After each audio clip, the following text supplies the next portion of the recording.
नमस्कार दोस्तों, मैं हूं ASK न्यूज़ केम्भावी यानी आरिफ ससनूर केम्भावी। आज हम मौजूद हैं केम्भावी के सरजमीन पर। आज हम एक नए टॉपिक के सिलसिले से गुफ्तगू करेंगे। एक ऐसे टॉपिक जो शायद आपने नहीं सुनी होगी। एक मर्द मुजाहिद उमर मुल्ला अफ़गानिस्तानी, जिसने अमेरिका की बुनियाद हिला डाली। चलिए शुरू करते हैं आपका कीमती वक्त ना लेते हुए एक मर्द मुजाहिद की ओर। और अमेरिका ने उन्हें वांटेड घोषित किया था। कौन है ये उमर मुल्ला? उमर मुल्ला, मुल्ला मोहम्मद उमर, अफ़गानिस्तान का अलकायदा से जुड़ा एक छुपा हुआ लीडर जिसे अमेरिका ने वांटेड घोषित किया था।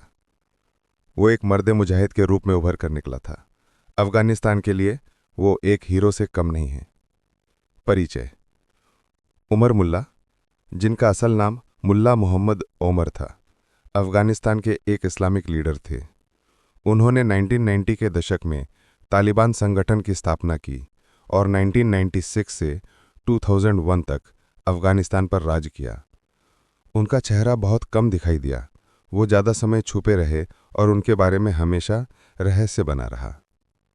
अर्ली लाइफ यानी बचपन और शुरुआत।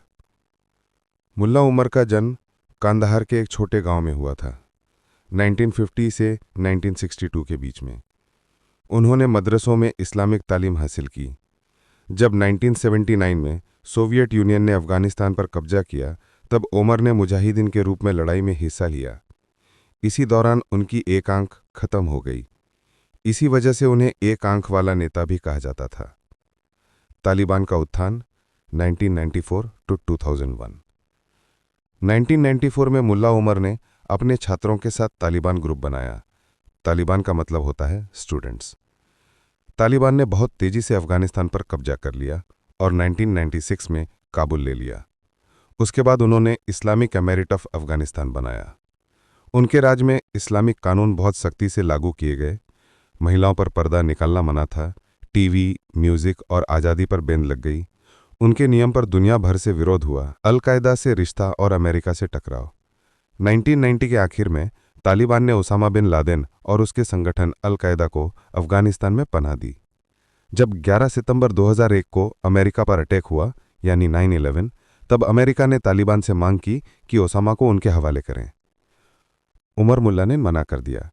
इसके बाद अमेरिका ने अफ़गानिस्तान पर मिलिट्री ऑपरेशन शुरू किया और तालिबान सरकार को हटा दिया। इसी वजह से अमेरिका ने उमर मुल्ला को मोस्ट वांटेड टेररिस्ट की लिस्ट में डाल दिया और उनकी गिरफ्तारी पर $10 मिलियन का इनाम रखा। छुपना और मौत। 2001 के बाद उमर मुल्ला गायब हो गए। कई सालों तक उनके बारे में कोई पक्की खबर नहीं आई। कुछ लोग कहते हैं वो पाकिस्तान में रहे, कुछ कहते हैं अफ़गानिस्तान में। 2015 में तालिबान ने माना कि उमर मुल्ला का 2013 में इंतकाल हो चुका था। उनकी मौत को कुछ समय तक छुपाया गया था ताकि तालिबान में तोड़फोड़ ना हो। उनका असर और सोच। उमर मुल्ला एक खामोश लेकिन सख्त लीडर थे। उनका मानना था कि अफ़गानिस्तान में पूरी तरह इस्लामिक कानून लगने चाहिए। उनकी सोच और लीडरशिप ने तालिबान को एक सख्त आंदोलन बना दिया। उनके राज में अफ़गानिस्तान में थोड़ी अमन और कानून व्यवस्था आई, लेकिन महिलाओं के हक, मीडिया और आज़ादी पर बहुत बंदिशें लगी। अमेरिका ने वांटेड क्यों कहा?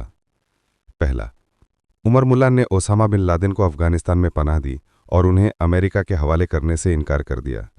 दूसरा, तालिबान के रूल में अलकायदा को ट्रेनिंग कैंप और सुरक्षा मिली, जिससे अमेरिका के खिलाफ हमले प्लान हुए। इसी वजह से अमेरिका ने उन्हें अपनी मोस्ट वांटेड टेररिस्ट की लिस्ट में डाल दिया। अंतिम दिन और विरासत। उमर मुल्ला की मौत के बाद तालिबान में नया लीडरशिप आया, लेकिन उनका असर आज भी अफ़गान सियासत में दिखता है।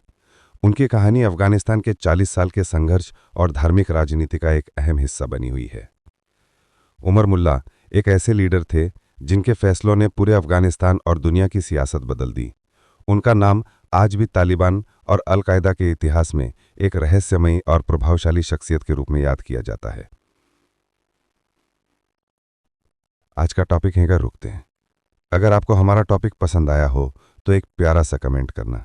अगर आपने अब तक हमारे चैनल को सब्सक्राइब नहीं किया है तो ज़रूर सब्सक्राइब करना। नेक्स्ट आने वाली टॉपिक सबसे पहले आपके डिस्क्रिप्शन में पहुंच जाए। एक नई सोच, एक नई उम्मीद के साथ हमें दीजिए इजाज़त। जय हिंद, जय कर्नाटका।